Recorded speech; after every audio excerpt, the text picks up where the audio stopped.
Have any of you ever heard the Latin phrase argumentum ad passiones or passiones? It translates into argument of passion, or otherwise known as appeals to emotion.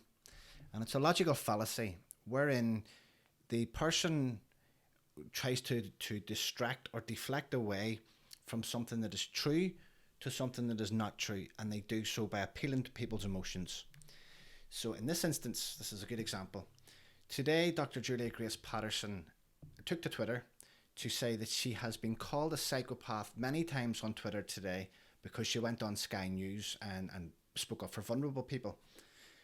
I thought it was quite bizarre for someone to have been called a psychopath for going on Sky News to defend vulnerable people. So I quickly did an advanced search of Julia's tweets, or tweets to Julia today, or referencing her account. I used the search string psychopath, and I have it so that it's either mentioning, so it's either directly to her account or mentioning her account. And the date, December 21, from the 26th to the 28th. Now, just briefly, 20th hasn't happened. But when you're searching for a 24-hour period on Twitter, you need to include the following day. Because if I was just to do a search from the 27th to the 27th, it wouldn't give me anything. But that's a different subject altogether. So I did a search. I then click on latest rather than just the top tweets. And these are organised in descending order from the earliest to the oldest. So 22 hours ago, this person, so that was yesterday, just to get an exact time on that. So yeah, that was last night at 11 p.m.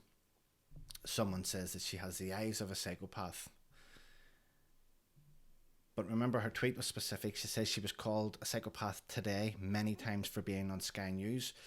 The first mention of psychopath, either directly or indirectly to her account today, was made in a response to her tweet of having been called a psychopath already today.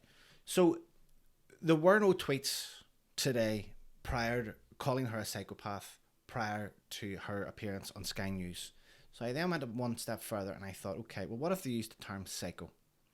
And again, I used the to Julia's account or mentioning it and the same date strings.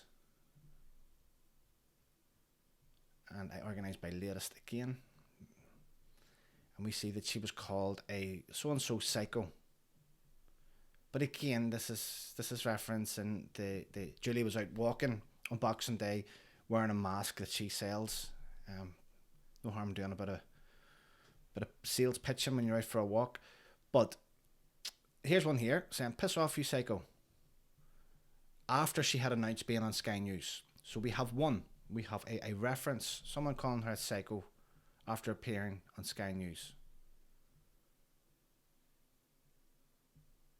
Next one. No, this is someone saying, not you, who's the psycho. So all in all, we have one person calling Julia a psycho today. One. I'm certainly not apologising for anyone calling her a psychopath. What I'm trying to do is highlight how these personalities on social media, especially these doctors, and something that we have been researching at Citizen Journals for quite some time, and we have exposed many of them with the same traits, spreading disinformation, and then when caught, we often see appeals to emotions. So they try to deflect away and go, I know, but what about poor me? Julia has been called out quite a lot because, in fairness, and I think it's justifiable to call her out. She's a big advocate for face masks. And I think it's fair for people to then say, but hang on, Julia, you have a vested interest. You sell face masks. So she gets called out a lot on that, and she was getting called out a lot on that today.